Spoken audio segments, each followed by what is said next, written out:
5월 5일 월요일 큐티입니다. 본문은 민수기 19장 11절에서 22절까지 말씀입니다. 사람이 시체를 만진 사람은 누구든 7일 동안 부정할 것이다.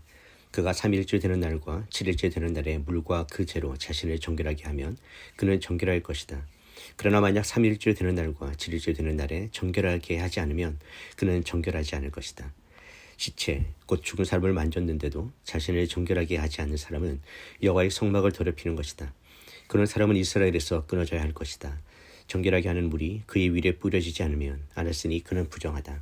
그의 부정함이 그의 위에 남아있는 것이다. 누가 장막 안에서 죽었을 경우의 율법은 이렇다.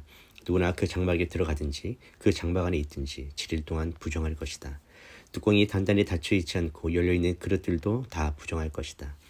누구든 들판에서 칼에 맞아 죽은 사람이나 시체를 만진 경우나 혹은 사람의 뼈나 무덤을 만진 경우는 7일 동안 부정할 것이다.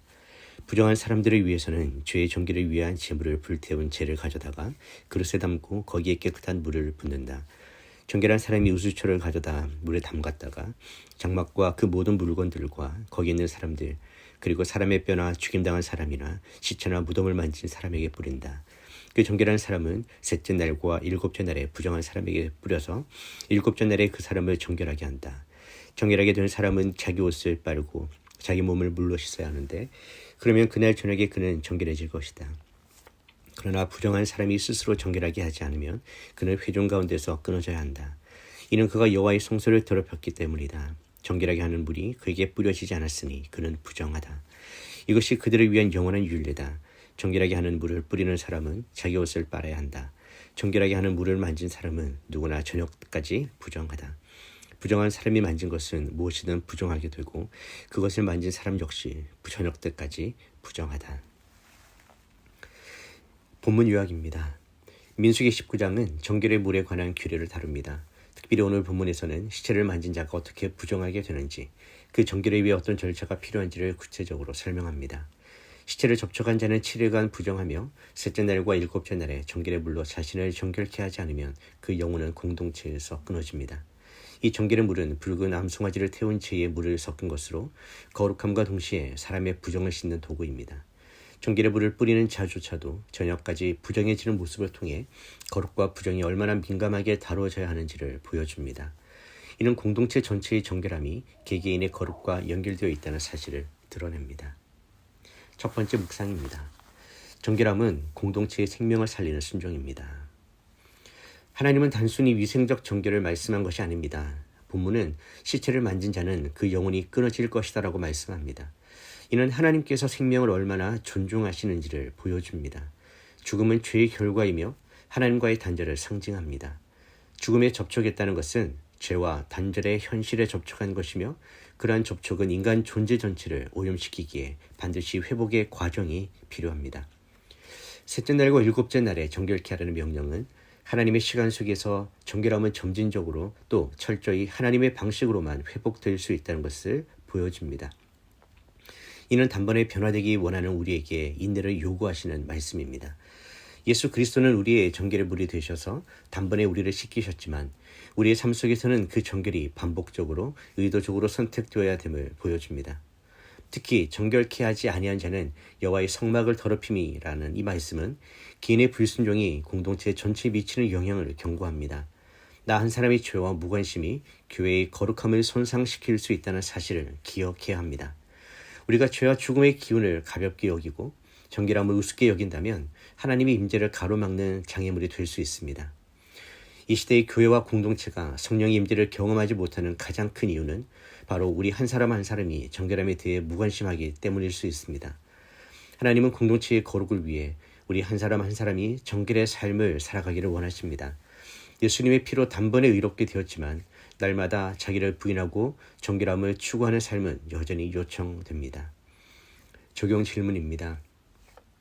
나는 죄와 죽음의 영향력에 대해 민감하게 반응하고 있습니까? 아니면 익숙하게 접촉하며 살아가고 있습니까? 내 삶의 정결함이 공동체에 어떤 영향을 미치고 있다고 생각하십니까? 나는 공동체를 더럽히는 자인가, 거룩을 지키는 자인지 돌아봅시다. 두 번째 묵상입니다. 예수님은 우리를 위한 붉은 암송아지입니다. 정결의 물은 붉은 암송아지를 불태운 재에 흐르는 물을 섞어 만듭니다. 이는 놀랍게도 십자가에서 불태워지듯 죽으신 예수 그리스도를 예표합니다. 아무 흠없는 붉은 암송아지는 예수님의 완전한 의로움과 순결함을 상징합니다. 주님은 우리를 위한 희생제물로 드려지셨고 죽음의 부정함을 짊어지셨습니다. 정결의 물을 뿌리는 자조차도 부정해진다는 사실은 예수님의 희생이 단지 물리적인 죽음이 아니라 우리 모든 죄의 오염과 무게를 온전히 떠안으신 사건임을 더욱 강조합니다. 걸어가신 예수님이 죄인의 자리에 내려오셨기에 우리는 하나님의 임재 앞에 담대히 나아갈 수 있게 되었습니다. 또한 정결의 물은 반복적으로 사용됩니다. 우리는 이미 예수님의 보혈로 단번에 의롭다 하심을 받았지만 날마다 그 보혈을 의지하여 정결함을 유지해야 합니다. 성도는 매일 예수님의 피로 자신을 정결케 해야 하며 그렇게 할 때 성령이 거하시는 성전으로서의 정체성을 유지할 수 있습니다. 이러한 회복은 개인을 넘어서 공동체로 확장됩니다. 우리가 정결함을 추구할 때 가정이 회복되고 교회가 살아나며 사회 속에서 하나님의 영광이 드러납니다.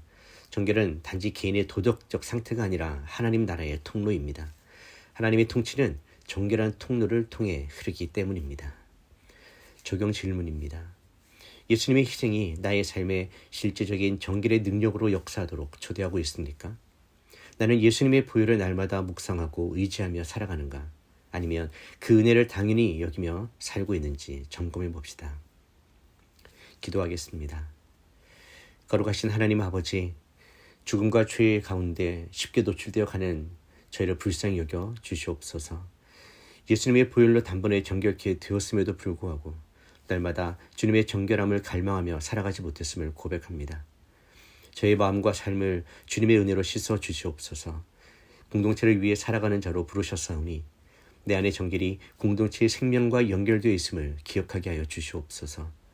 예수님의 십자가가 저희의 정결의 근원임을 고백하며 매일 그 보혈을 의지하며 살게 하여 주옵소서. 하나님의 나라가 저희 안에 임하고 저를 통해 세상 가운데로 흘러가게 하여 주옵소서. 예수님의 이름으로 기도드립니다. 아멘.